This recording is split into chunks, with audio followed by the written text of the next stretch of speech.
We're going to be making a winnowing tray. So that's what these are here. We clean things in these and we utilize the wind. So we put the plant material at the center and we call the wind and we throw it up into the air and the wind cleans the things that we don't need out of our basket. On here I left the skin on, so some of your baskets, so these are working baskets, I could leave the skin on it, but because we're going to be cooking in this one, I take the skin completely off of it. So, but working baskets, you could leave the skin on it. If you don't get all of that yellow off of it, your sticks won't be, they won't be this bone color. It'll be more like gray. It'll have a funky look to it. And people will look at your work and go, "Gee, she didn't even scrape her work good." So we always go back and look, because so you always want it to get down to that that bone color, but you don't want to break that surface, because if you go deeper than that, then you're getting into the you're getting into the meat, and we want the meat. And then here is the core. You could see that part, and that's the part that we want to take out, that brown stuff, if we're making thread. But for sticks, we need to leave the spine in there, because that's what holds its form here. Usually I start from this end. I would hold it like this with my fingers underneath it. So when I do, I scrape it out like that. You have a roll, a peeling that comes in like this. A lot of times they'll stick to your fingers because that's where the little sticky stuff is on your membrane, I guess, that's on your willow. When I do it, I do hold mine with my finger and my thumb and let it roll right out, straight out like this. So that's more of the old style. Right. Of That's the way holding my knife. grandmother used to hold it, and I remember it. So it was easier for me to do it this way than it was to scrape it like this, which a lot of people do. I hold my knife this way, and on big sticks I will go like this. And the reason why I do it this way is when I was little, I started to do this with my grandma, and I couldn't hold the knife this other way because my hands were little. So it's just a habit. My grandmother did it this way too. My mother also holds her knife this way, but I hold it this way, and I'll either scrape on top or underneath. And I always tell people whatever you feel most comfortable with, because you have to be careful, especially when you're working with kids, that they're handling their knife in a safe way. However, they're going to feel safe and comfortable in doing their work. So I let them choose however they want to do it. And that's all that it's about, is getting people to feel confident when they're working with the material. And if you have a bend in your material, you could just go and shape it and straighten it out. Basketry is a true life skill. It has a lot of life lessons in it. The green part that I was showing you, that cambium, is also medicine. So you're getting that medicine from the plant too, and also working with the water. Water is purifying. So so you have these different elements, and we have fire here too. All of these things work in conjunction, and that's why you want to do these things with a good mind.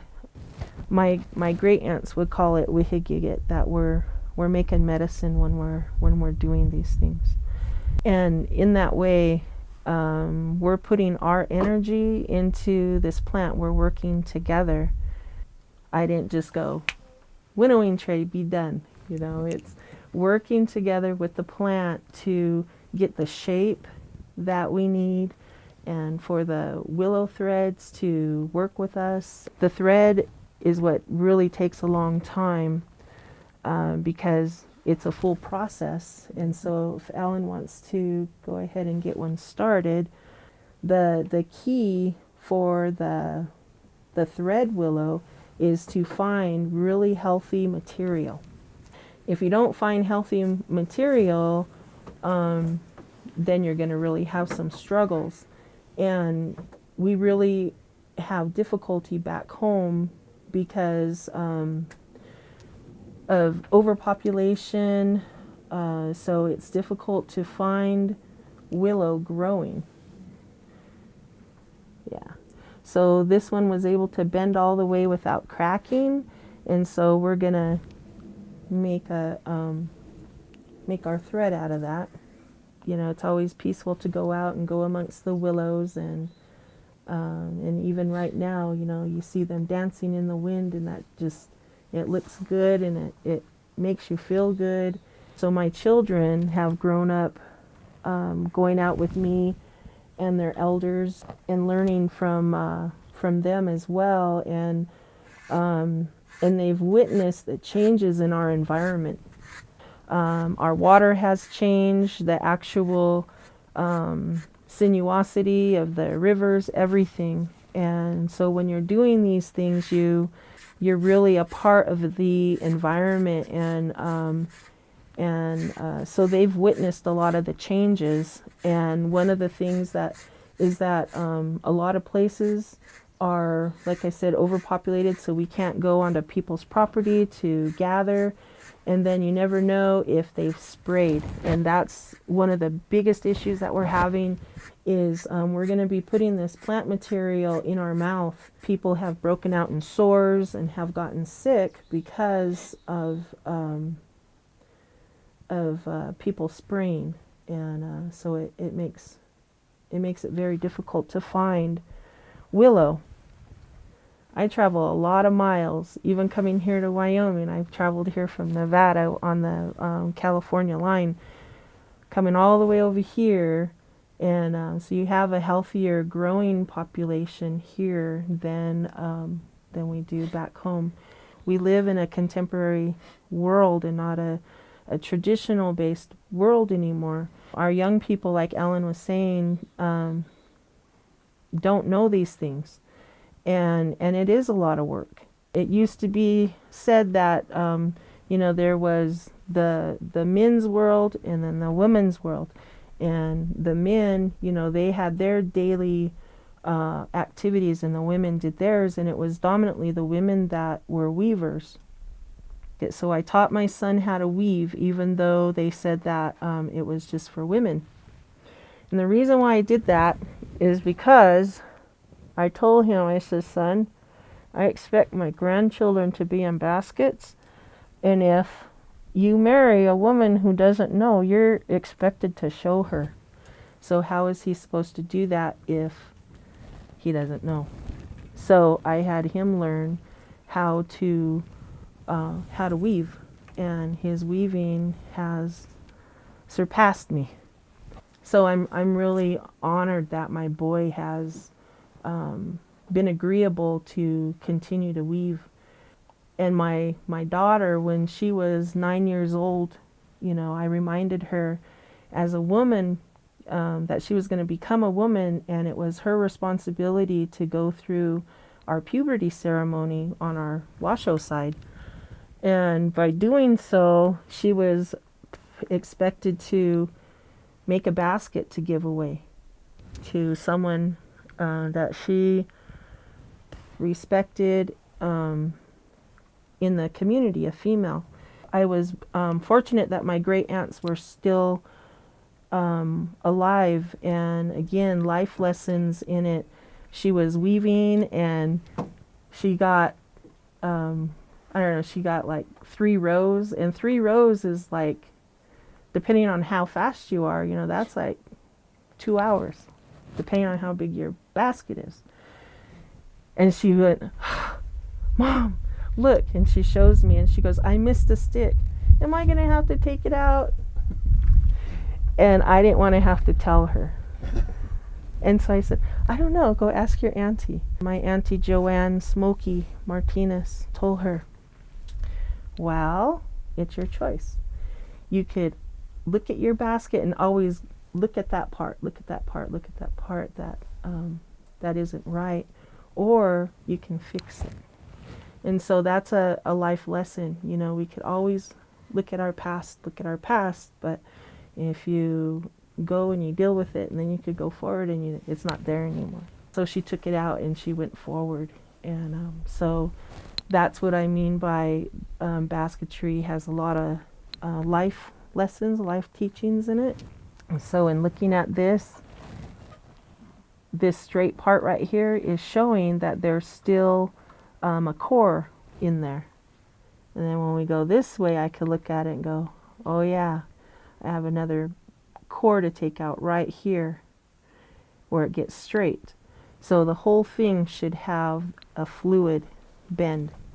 So then we have to do a second pull, or you could use your knife. I usually have 5 knives because the cambium in the plant makes it dull. So as I'm working it, you see how it's bending? That's what we want. So it's all one thickness. So if you have thick and thin in there, then it'll bend and it could break on you. And then the guys would get to this point, all right, I'm done. I got this beautiful thread. So you're not done yet. And we keep going, now what do we have to do?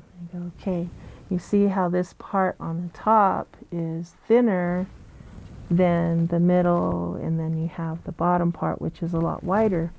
And then when you don't have your willow exactly the same size to start with, you have to make them uniform. And my great aunt, her work was really, really fine. So her thread was the size of this tip here. And she would sit there like this with her scraping tool, and she would make it all uniform like that. But remember, I'm a contemporary person. And so I use a little tin to size it down. Oh, sorry. And so we run it through here.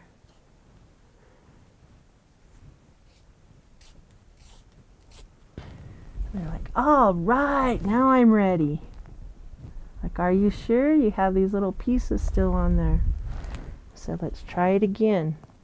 I have them continue to do that until it's all uniform. And then they have their working piece. And I tell them, I said, you know, that's how life is too. We're learning all the time, and we get teaching all the time. We get our threads like this ready. It's just like the skills that we acquire, that we learn. And in that way, when we're all uniform like this, we could work together to make something beautiful.